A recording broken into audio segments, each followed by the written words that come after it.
Brian, de x menos 1 menos 1/3, por lo que queda así, multiplicado por y cuadrada menos 4. Esa era la derivada parcial en x. Y era nuestra primera ecuación, llamémosla ecuación 1. Derivada parcial respecto de y. La derivada parcial de la función respecto de y, ¿cuánto nos daba? Es la derivada, en este caso de y únicamente, que es 2 veces x menos 1 a la 2/3 multiplicado por y. Igual a 0, y esta es la ecuación número 2. Estas son nuestras dos ecuaciones para encontrar cuáles son los puntos críticos, ¿cierto o no? Y yo les decía que dado que yo no les había avisado previamente que nosotros íbamos a ver estos problemas en donde teníamos ecuaciones con dos incógnitas, ecuaciones no necesariamente lineales, yo les pedía que ustedes repasaran cuál es el método de solución. Entonces, me imagino que el fin de semana estuvieron repasando. ¿Cuáles son los métodos de solución para esta solución? Bueno, para estas ecuaciones. ¿Cómo podemos resolverlas? Cuéntenme.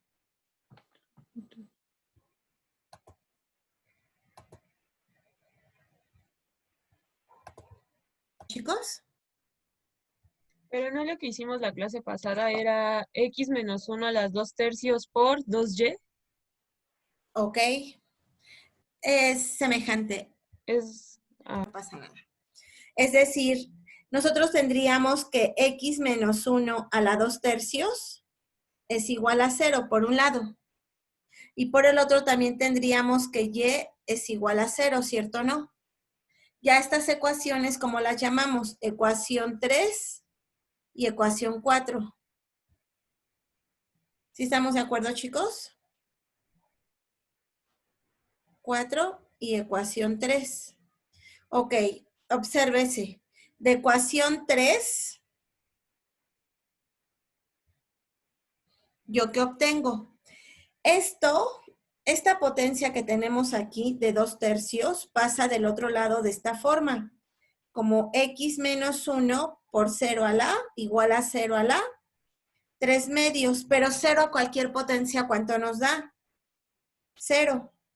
Por lo que obtenemos que x menos 1, ¿cuánto vale? 0. Si yo despejo de aquí a x, ¿cuánto vale x? X vale 1. Eso es de la ecuación número 3. ¿Hasta aquí estamos de acuerdo, chicos? Sí. Muy bien. ¿Esto dónde lo vamos a sustituir? Sustituyendo en ecuación 1, ¿qué obtenemos? Lo siguiente. Obtenemos 2 sobre 3. ¿X cuánto vale? 1 menos 1 a la 1/3 multiplicado por y cuadrada menos 4 igual a 0. Ok. ¿Y eso qué nos da como resultado, chicos? Esto que tenemos aquí, ¿no? Pero eso que tenemos aquí es algo matemáticamente admisible.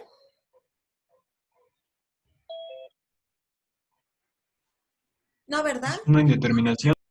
Porque está indefinido, muy bien, porque está indefinido, ustedes dicen porque está indeterminado. Entonces, ese punto que habíamos considerado de la ecuación 3 no es un punto válido. Veamos qué pasa con el siguiente punto. ¿Cuál es el siguiente punto, chicos? Recordemos que de esa ecuación nosotros teníamos dos ecuaciones, una que llamábamos la ecuación 3 y la otra que llamábamos ecuación 4. Entonces, ¿qué vamos a hacer con la ecuación 4? Lo siguiente. De ecuación 4, nosotros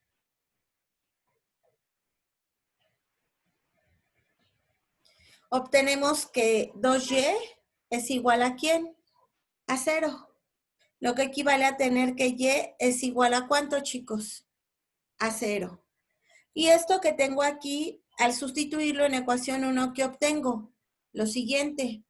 2 sobre 3 por x menos 1 a la 1/3 por y que vale 0 al cuadrado menos 4, ¿esto cuánto vale? 0. ¿Y esto cuánto nos da? 8/3 de x menos 1 a la 1/3 igual a 0. Dominio de esa función, chicos.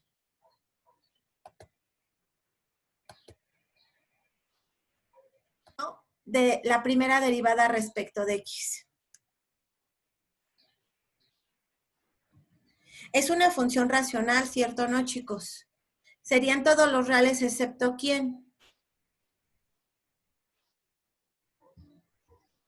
Excepto aquellos puntos en el que el denominador fuera igual a ¿quién? A 0.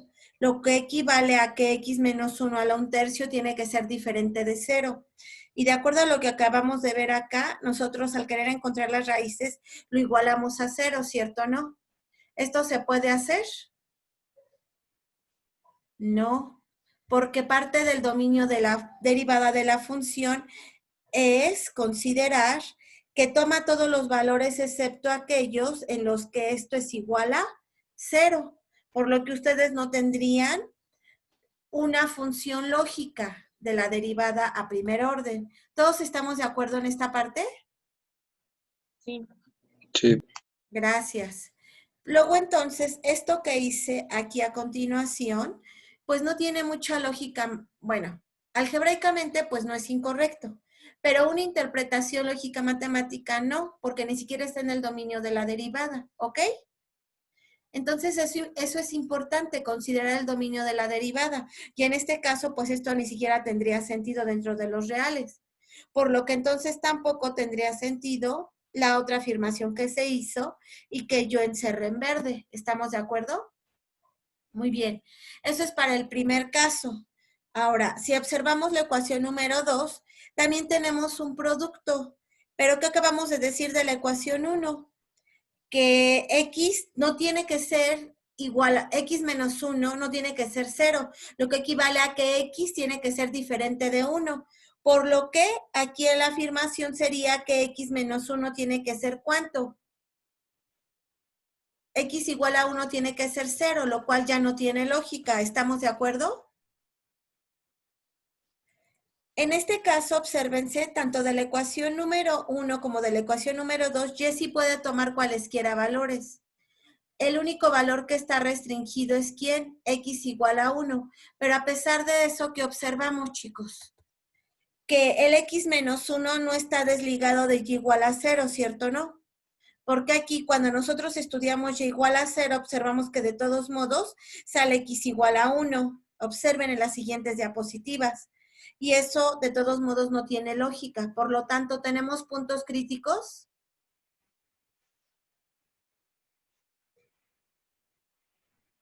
No, no tenemos puntos críticos.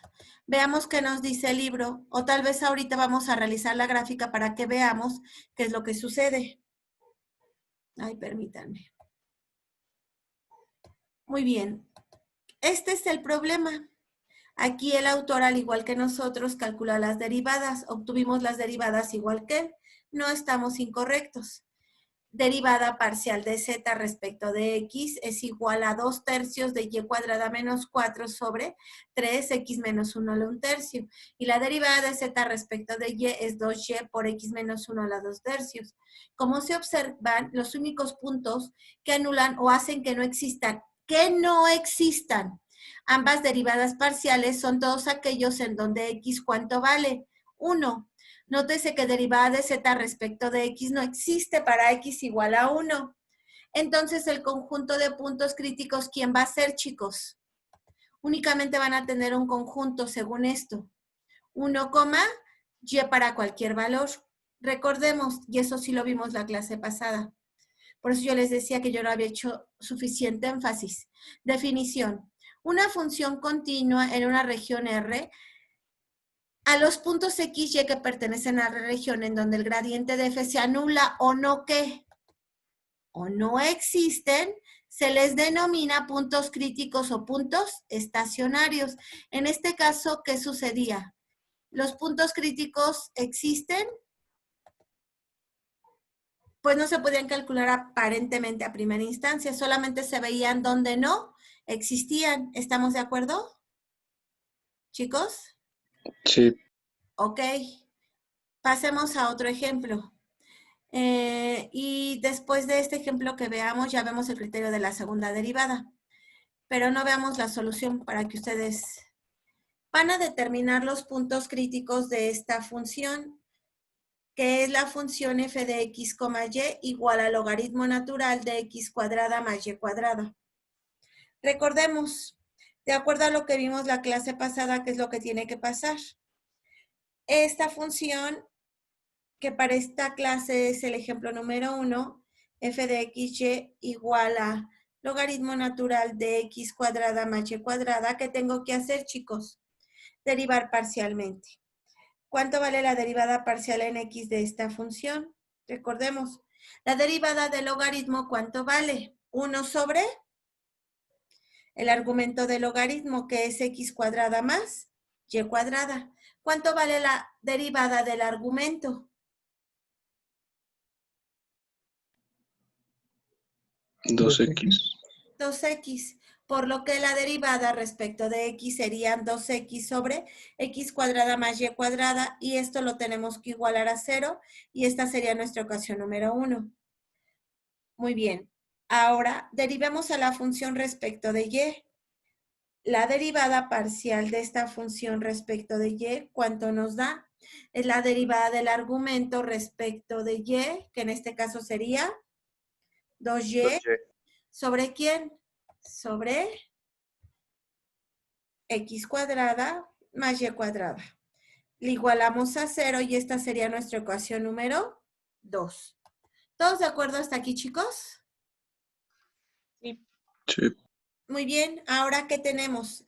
Para este par de ecuaciones, aquí abajo voy a escribir la ecuación número 1. Recordemos que es 2x sobre x cuadrada más y cuadrada. Recordemos que por definición de punto crítico o estacionario, o sus derivadas vale 0, o sus derivadas no están definidas en ese punto. En este caso, ¿para qué puntos estas derivadas parciales a primer orden no están definidas? ¿A 0? Para 0. De hecho, lo que vemos que x cuadrada más y cuadrada tiene que ser diferente de 0, ¿verdad? Lo que equivale que tanto x como y tienen que ser igual a 0 para que esto sea igual a 0. ¿Estamos de acuerdo? Pero esto no nada más lo afirma. De hecho, si ustedes este numerador, tanto en la ecuación 1 como en la ecuación 2, la pasan multiplicando, ¿qué obtienen? Obtienen el siguiente sistema de ecuaciones. Lo voy a poner en orden en x primero. 2x igual a 0 y 2y igual a 0. De la ecuación de arriba obtenemos que x vale 0. De la ecuación de abajo y es igual a 0. El único punto donde no está definida y donde la derivada, más bien donde la derivada primer orden no existe, es el punto 0,0 y donde la derivada primer orden vale 0. Por lo tanto, ¿cuál es su punto crítico o estacionario? El punto crítico o estacionario único va a ser el punto 0,0. Nosotros aquí también vamos a ver un criterio, pero que se le conoce como criterio de la ¿qué? De la segunda derivada parcial para determinar máximos y mínimos. Aquí no dice parcial, pero algunos autores sí manejan el término de parcial, precisamente porque hace referencia a que las derivadas que van a aparecer, más adelante lo vamos a ver, en la matriz hessiana, son derivadas parciales. Muy bien. Ahora, ¿cómo vamos a verlo? A través de los siguientes teoremas. De hecho, vamos a ver varios teoremas. Permítanme tantito. Teorema. Sea una función que va de R2 a R, una función cuyas segundas derivadas parciales existen. ¿En dónde? en una región abierta R del plano XY. Tenemos que X sub 0 y Y sub 0 va a ser un punto crítico u estacionario contenido en la región y sea U un vector unitario, como los que hemos manejado anteriormente, en el plano XY y sea D de U segundo orden de f de la función f de x0 y sub 0, la segunda derivada direccional. Observan por qué era importante que nosotros viéramos la derivada direccional. Solo la habíamos visto a primer orden, pero aquí la vamos a ver a segundo orden. Df evaluada ¿en dónde? En el punto x0, y sub 0. Entonces, ¿qué tenemos? Inciso A, 1. La función evaluada en el punto x0, y sub 0 es un valor máximo relativo si sucede ¿qué? Si la segunda derivada direccional es menor que 0 para cualquier vector u. Inciso 2. ¿Qué nos dice el inciso 2? Lo siguiente. Nos dice que si la función evaluada en x sub 0 y sub 0 es un valor mínimo relativo, ¿sí qué pasa? Si la segunda derivada direccional es mayor que 0 para todo u. Inciso 3. F tiene un punto silla. ¿Qué es un punto silla?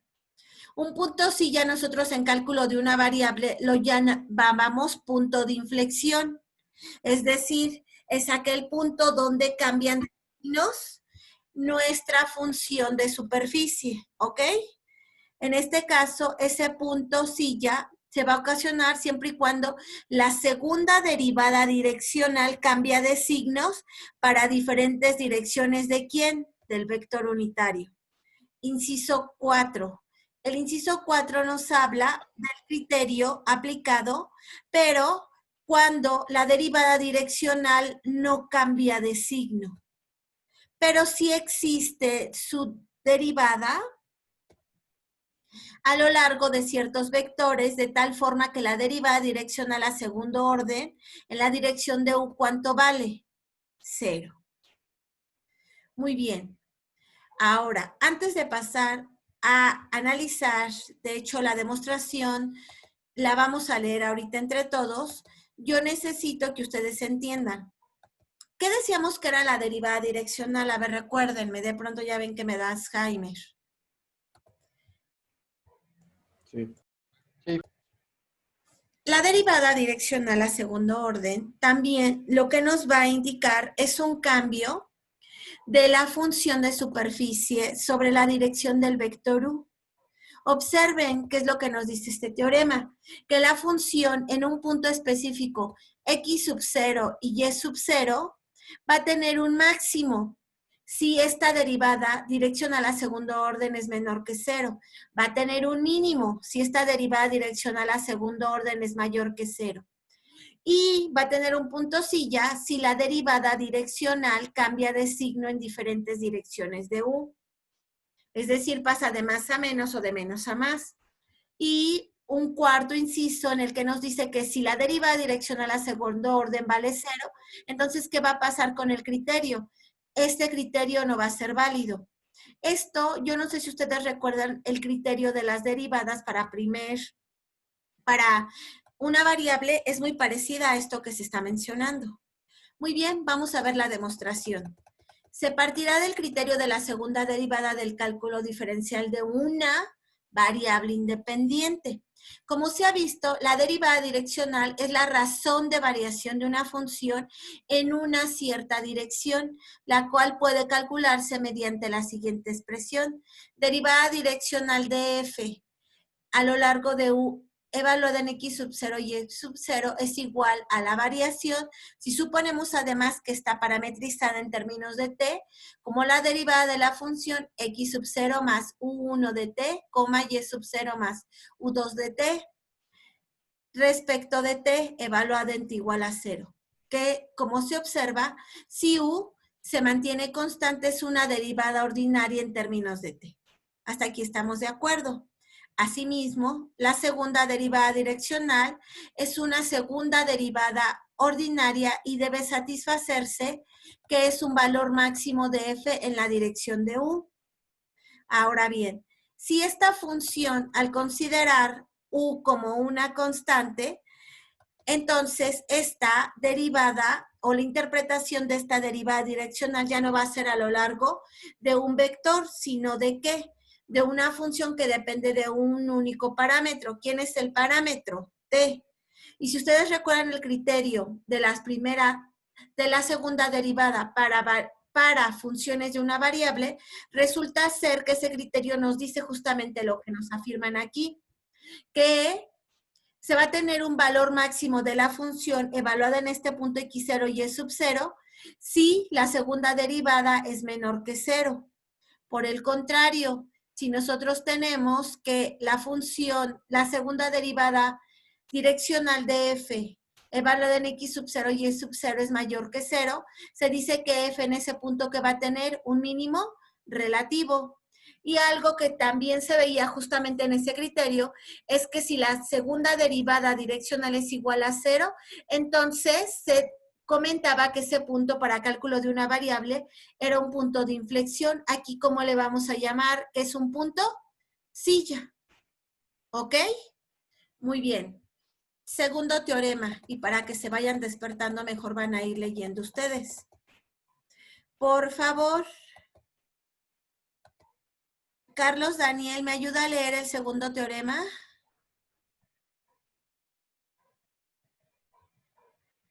Sí, profesora. Dice, sean f igual a todo R2, una función con segundas derivadas parciales continuas en una región R del plano XY, X sub 0, Y sub 0, un punto crítico en R, y la función G, X sub 0, Y sub 0 definido por G, X sub 0, Y sub 0 igual a la segunda derivada de la función X sub 0, Y sub 0. A ver si me podría ayudar ahí. Sí, a ver. Nos dice que ustedes van a tener una función que tiene segundas derivadas parciales continuas. Por aquí vamos a ocupar el teorema de la derivada mixta, evaluada en x sub 0 y y sub 0, de tal forma que en un punto crítico o estacionario, como los que calculábamos hace unos minutos, vamos a tener ¿qué cosa? Lo siguiente, que va a existir una función g de x sub 0 y y sub 0 igual a ¿quién? A la segunda derivada de la función en x, evaluada en ese punto, la segunda derivada parcial de la función en y evaluada en ese punto, menos la derivada mixta al cuadrado en x sub 0 y y sub 0. Esto es importante que lo entendamos porque resulta ser que parte de esto es lo que nosotros ocupamos justamente en ¿dónde? En lo que es el criterio de las segundas derivadas parciales. Entonces, ¿qué va a pasar? Ya es parte de lo que es el criterio de las segundas derivadas parciales. Tenemos 4 incisos parecidos a los que teníamos hace unos minutos. ¿Qué dice el primer inciso? Lo siguiente. Primer inciso. Yo voy a tener que en el punto f de x sub 0 y y sub 0 voy a tener un valor máximo. Sí, ¿qué pasa? Si esa función g de x sub 0 y y sub 0 es mayor que 0. Pero también, ¿qué pasa? La derivada segundo orden es ¿qué? Menor que 0. O en x, pero también se puede dar que esa derivada segundo orden es menor que 0 ¿en quién? En y. ¿Ok? Segundo inciso, me habla justamente que la función va a tener un valor mínimo relativo. Sí, ¿qué pasa? Esta función que aparece aquí, G, ahorita van a ver de dónde sale esta función. Esta función va a salir de una matriz que vamos a definir como la matriz hessiana.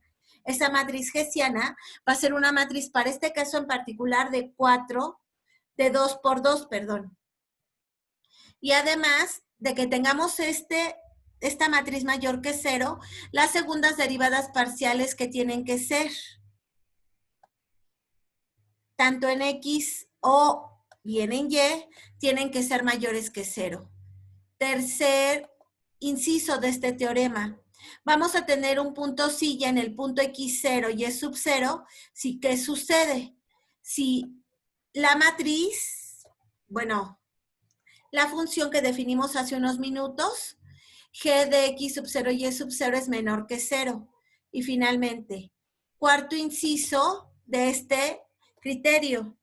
El criterio no decide si resulta ser que al evaluar el punto x0 y sub 0, ¿eso vale cuánto? 0. Chicos, esto que les estoy leyendo es justamente el criterio de las segundas derivadas parciales, ¿ok? Ahorita se van a dar cuenta cómo yo voy a comenzar a hablar de qué. Justamente de que a partir de vamos a obtener ya sea un máximo, un mínimo, un punto silla o no vamos a saber qué es. Si nuestra función evaluada en x sub 0 y sub 0, ¿cuánto vale? 0.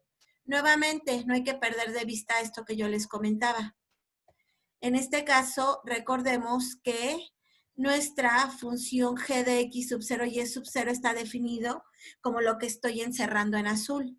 G de x sub 0 y sub 0 es igual a la segunda derivada en x multiplicada por la segunda derivada en y menos la derivada mixta a segundo orden xy elevado al cuadrado. Y todas estas derivadas evaluadas ¿en dónde? En el punto que queremos clasificar como máximo, mínimo, etcétera. ¿Ok? Creo que vamos a ver la demostración a continuación. Existen dos demostraciones para este teorema. Este es el criterio de las segundas derivadas. ¿Cuál es la primera? Es la que voy a leer a continuación. Como las segundas derivadas parciales son continuas, nosotros que vimos en el teorema de la derivada mixta, que si las derivadas parciales a primer orden eran continuas, entonces existían sus segundas derivadas parciales y también eran continuas, ¿cierto o no? Si ese teorema nos decía además que eran continuas, entonces, ¿qué pasaban con las derivadas mixtas? Estas derivadas mixtas tenían que ser iguales, es decir, f de xy es igual a f de yx. ¿Estamos de acuerdo? Luego, entonces, ¿qué sucede?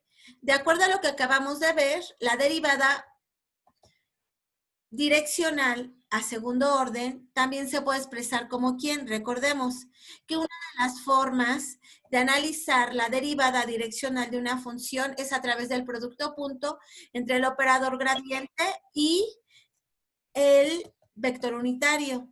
Por ser un producto punto o un producto escalar, estos pueden conmutar, ¿verdad? Por lo que se puede escribir como lo que tenemos aquí por el autor. U punto gradiente de F, U punto gradiente de U punto gradiente de F. ¿Estamos de acuerdo? Por esto que tenemos aquí, justamente también se puede expresar como ¿quién? Recordemos que el operador gradiente, ¿quién es? El operador gradiente es la derivada parcial en X de la función, en Y, más la derivada parcial de Y de la función, componente J'ésima. Entonces, hay que calcular primero este producto punto. Es decir, ese producto punto, ahorita lo voy a desglosar paso por paso, nos va a dar, recuerden que el vector unitario U tiene componentes U subíndice U, U subíndice 1, U subíndice 2. Y es entonces para llegar a la derivada direccional de la función vamos a llegar a esta expresión que tienen aquí. Esto de forma inmediata no lo ven ustedes, ¿o sí, chicos? ¿Sí ven cómo llegar a eso? Chicos, No. No, profe. No. No, profesora. vamos a hacerlo paso a pasito. Nosotros acabamos de ver que aquí el autor, para parte de la demostración, nos dice ¿qué cosa? Que la segunda derivada direccional de la función f de xy, esto es igual a ¿quién? A u punto, el gradiente de ¿quién? De u punto el gradiente de f, ¿cierto o no? Hasta aquí todos estamos de acuerdo. Ahora, observen, nosotros acabamos de decir que u es un vector que tiene componentes u subíndice 1 y u subíndice 2. Hasta aquí estamos de acuerdo. Y por otro lado, que el gradiente de la función f, que la voy a poner en términos vectoriales, tiene componente f en x y derivada parcial en y, de esta forma. ¿Hasta aquí me van siguiendo, chicos? Sí. Sí. Gracias. Ahora realicemos el producto punto entre quiénes, entre u y el gradiente de f. Recordemos que el producto punto es ¿quién? U por derivada parcial de f de x más u2 por la derivada parcial de f de y. Es decir, u1 f de x más u2 f de y. ¿Hasta aquí estamos de acuerdo? Muy bien. Ahora nos falta determinar lo siguiente. A esto, ¿qué le tenemos que sacar? El gradiente. ¿Pero qué es el gradiente? Recordemos de nuevo. U punto, el gradiente de f es 1 f de x más u2 f de y. El gradiente, antes de calcular el producto punto de u punto gradiente de f, recordemos que el gradiente es la derivada parcial respecto de x de todo este término. Pero todo este término, ¿quién es, chicos? 1 f de x más u2 f de y. Componente y más la derivada parcial respecto de y, ¿de quién? 1 f de x más u2 f de y, componente j. Todos vamos a la par, ¿verdad, chicos? Ok, Sí. gracias. Una vez teniendo esto, observen, U1 no depende de X, porque recordemos que es la componente de nuestro vector unitario. Entonces, ¿quién es el único que depende de X? Aquí voy a ocupar mi goma mágica para escribir aquí mismo. Espero no confundirlos. Si los confundo, me dicen para que me regrese. La única que depende de X, ¿quién es? F. Entonces, únicamente me queda 1F de XX. ¿Hasta aquí estamos de acuerdo? Y para el segundo sumando, aquí que voy a poner. Ahora, U2 también es la componente de mi vector unitario. La única que depende de X es F. Por lo tanto, me queda U2 multiplicado por ¿quién? Por F de YX, componente y-ésima. Más, al derivar esto respecto de la variable y, ¿qué obtengo? Lo siguiente. F de XY, aquí me va a quedar, porque 1 igual, por argumentos parecidos al anterior, no depende de X.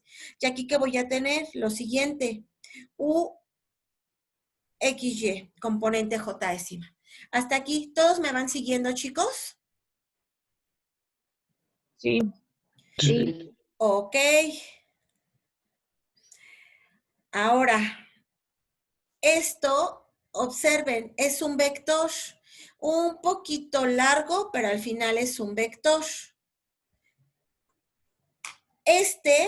Aquí voy a utilizar nuevamente mi goma. Y observen, esto tiene que quedar producto punto ¿con quién? Con el vector unitario, de esta forma. ¿Estamos de acuerdo? Pero ¿quién es mi vector unitario? Recuerdo, eso va a ser igual entonces a 1, U2. Producto punto con esto. Y para ocupar menos espacio, aquí voy a quitar el I. Y voy a expresar así con comas. Quito este paréntesis, quito este. Y es el producto punto de esto. ¿Estamos de acuerdo? ¿Fue demasiado, chicos?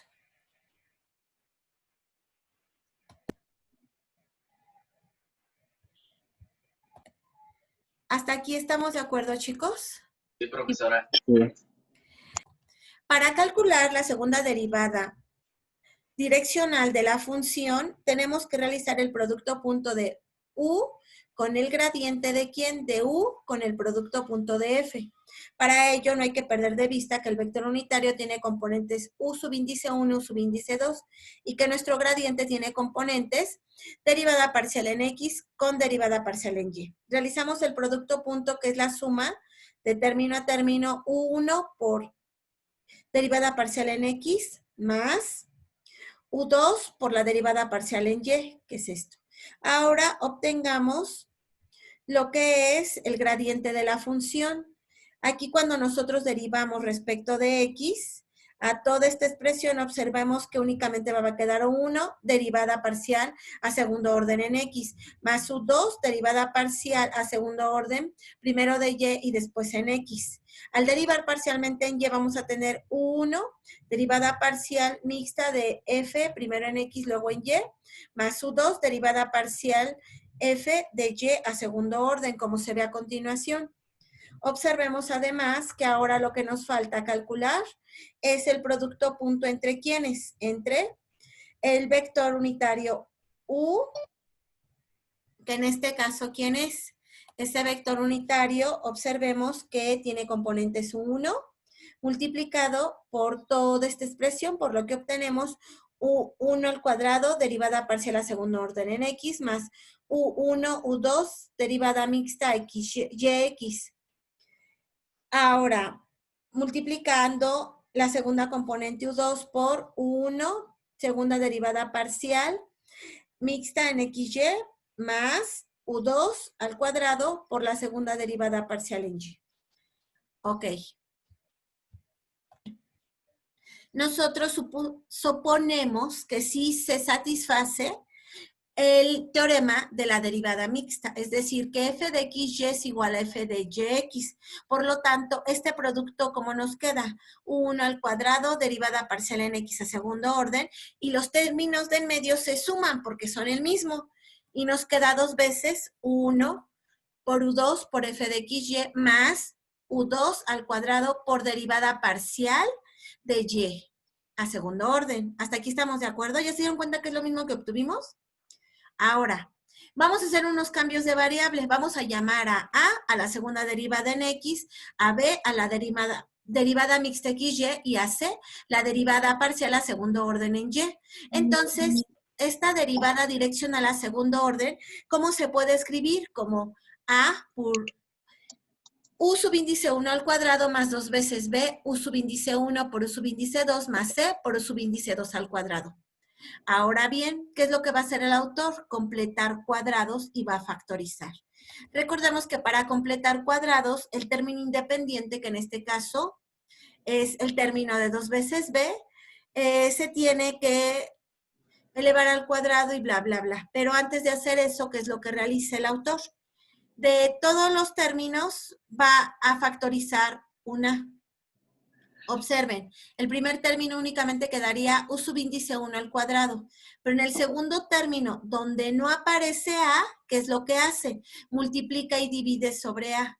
Lo mismo para el tercer término, que en este caso, ¿quién sería su tercer término? No lo pierdan de vista, su tercer término es este que estoy encerrando en azul. ¿Estamos de acuerdo?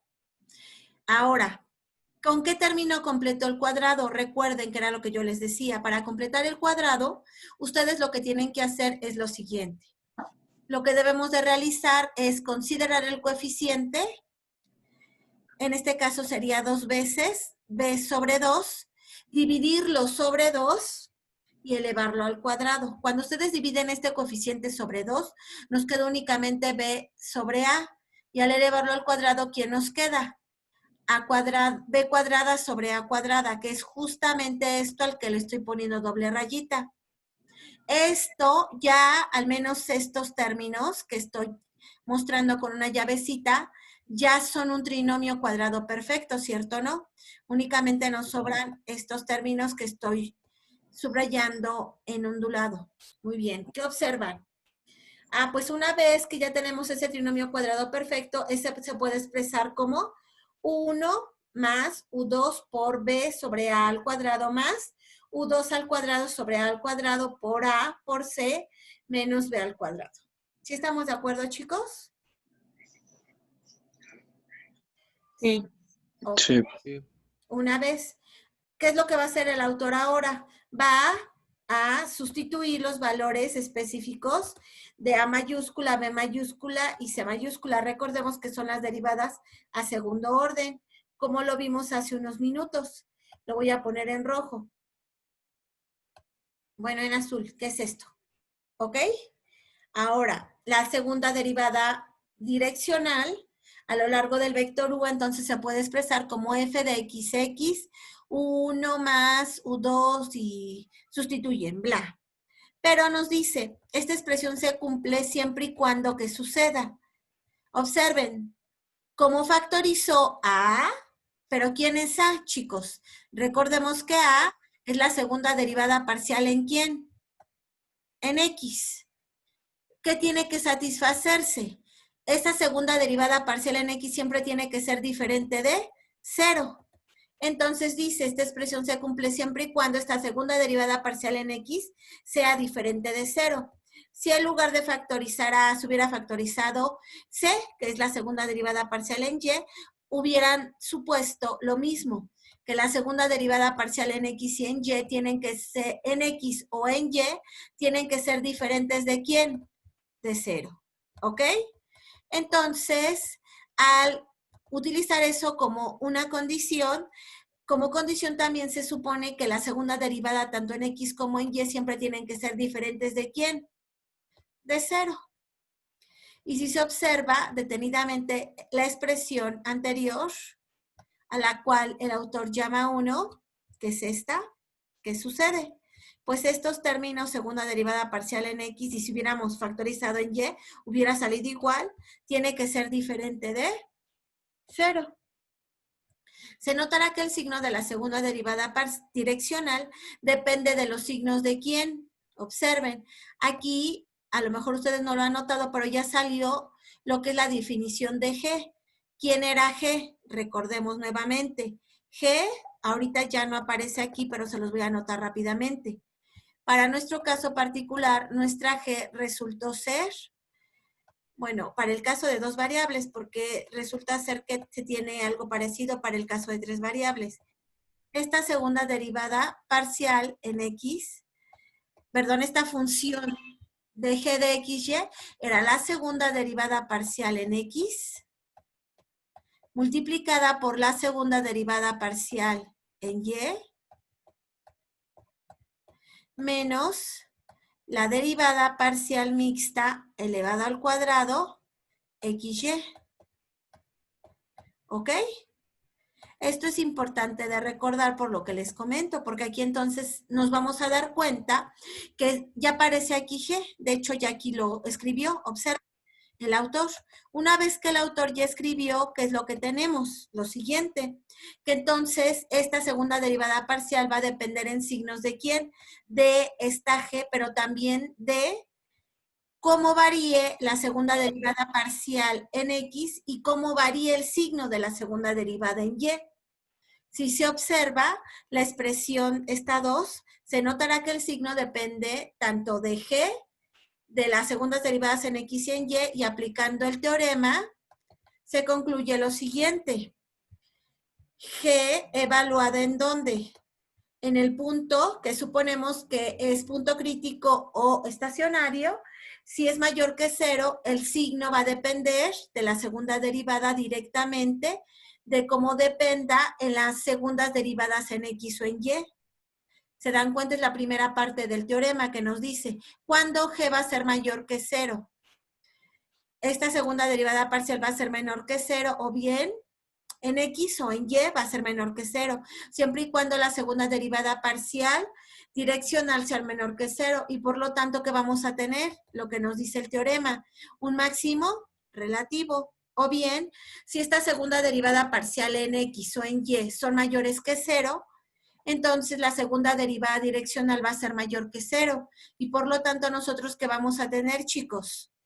Un mínimo relativo y finalmente los dos últimos resultados. Si esta G es menor que 0, entonces no podemos determinar una dirección específica porque va a haber un cambio de signo, porque recuerden que depende también, en este caso G, ya lo borré. Depende de las segundas derivadas en X, Y y en las mixtas.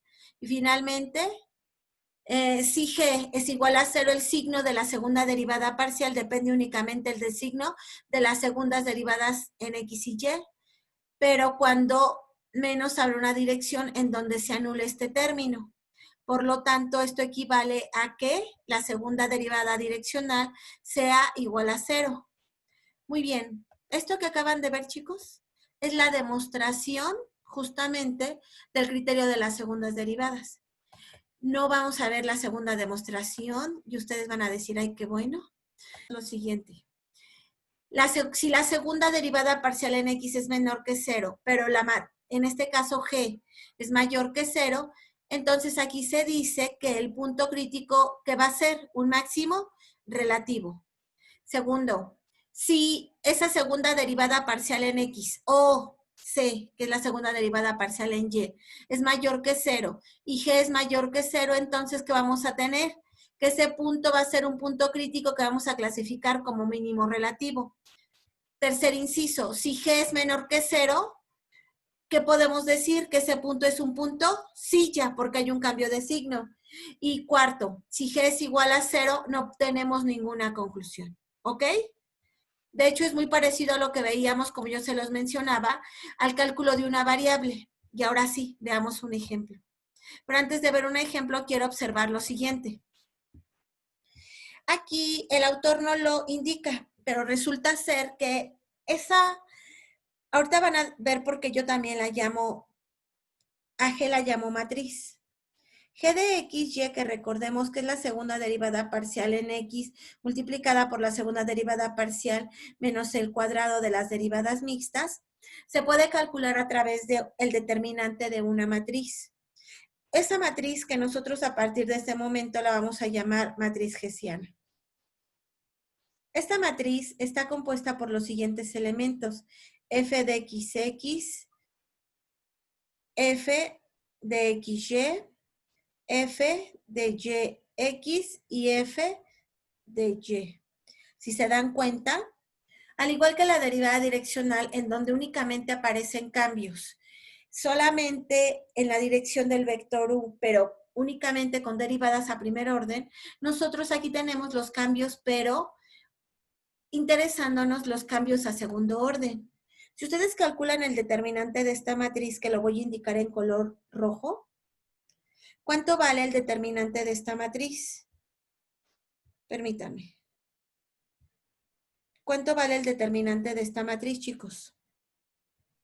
Justamente lo que vale G. Recordemos que el determinante de esta matriz de 2 por 2, ¿a qué va a ser igual? A el producto de segunda derivada en X por segunda derivada en Y. ¿Estamos de acuerdo? Menos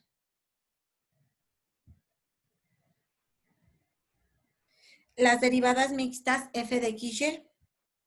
Es decir, lo siguiente, f de x a segundo orden, f de y a segundo orden, menos f de x, y por f de yx. Pero ¿qué sucede? Lo que yo les decía. Nosotros supusimos como hipótesis desde el principio del teorema que estas derivadas mixtas eran ¿qué? Iguales, porque cumplen con el teorema de la derivada mixta. Entonces, al final, ¿qué nos quedaba? Justamente lo que obtiene el autor.